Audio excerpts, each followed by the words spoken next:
Hello everyone, this is Steven Uresco of Restaurant Adventures with Steve Uri. For today's restaurant adventure, I will be taking you on a culinary journey to Peru for a taste of Chinese Peruvian cuisine. The name of the venue is Konakai Peruvian Restaurant, and it is located in Sunrise, Florida.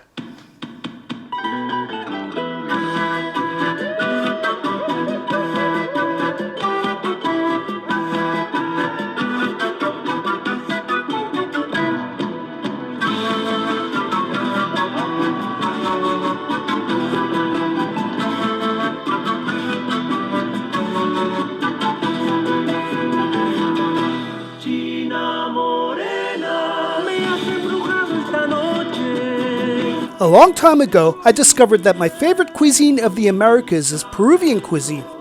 Throughout the years, I have dined at several Peruvian places and have been fascinated by the variety and complexities of Peruvian cookery. At some point, I learned about the Cantonese Chinese immigrants to Peru, who migrated from China in the late 19th century and early 20th century to work the farms and the plantations as indentured servants.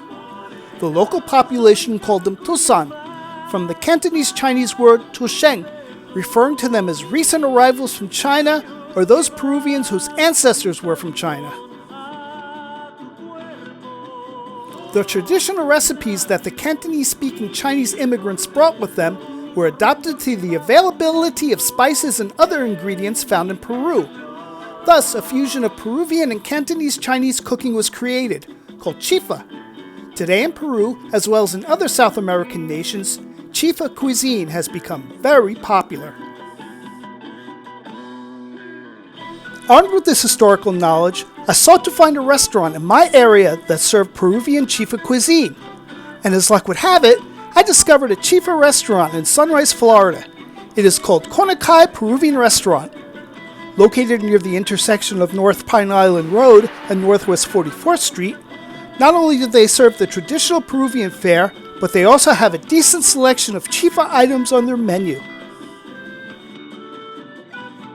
Upon entering, I found that Konakai had a warm and inviting atmosphere, with big screen TVs showing scenes from Peru. And the restaurant was pretty busy, with all of the customers speaking Spanish to the food servers. On a shelf on the wall, there was a display of Peruvian beers as well as the usual domestic brews. I started out my meal with a Peruvian beer called Chicha Tumare. It was made from corn and pineapple and a few other ingredients. It had a thirst-quenching tangy character with a clean, sharp, and slightly fruity taste. I loved it. I began by ordering fried wontons and egg rolls as appetizers. Both were nice and crispy and well-flavored, tasting very much like the standard Chinese-style starters. The crunchy pork-filled wontons were dipped in a lively tamarind sauce that added flavor to the wonton. As for the egg roll, it was nice and hot and delicious. The next appetizer was so unusual that I had never seen this on any Chinese menu before. This was slices of roast pork served on top of sweet pickled turnips. The crunchy vegetable was so thinly sliced it was almost translucent. The next course that came out was an outstanding version of an egg drop soup called fuchifu. It was a lively and scrumptious bowl of chicken broth loaded with silky strands of egg drop, vermicelli noodles, and chunks of chicken, pork, and shrimp, along with scallions and mushrooms. Each spoonful was a warm and comforting salve to my taste buds.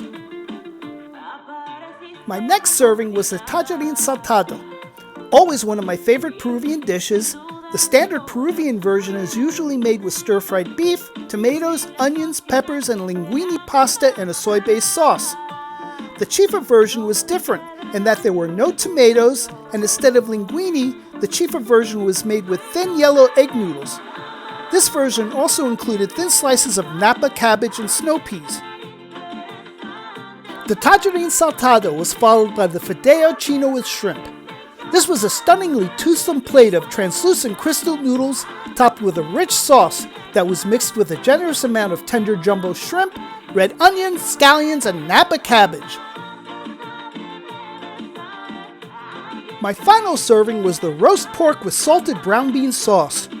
The most visually colorful out of all the courses I ordered, This was slices of marinated pork mixed with a profusion of Asian vegetables like bok choy, napa cabbage, black fungus mushrooms, shiitake mushrooms, snow peas, and red bell peppers.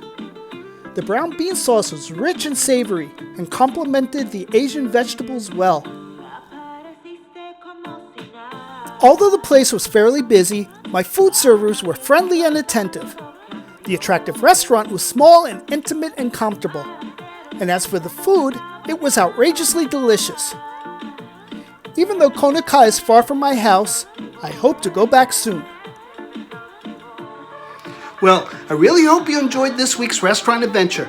Thank you for tuning in. This is Steven Uresco of Restaurant Adventures with Steve Bury, signing off for now. Until next time, Ganbei.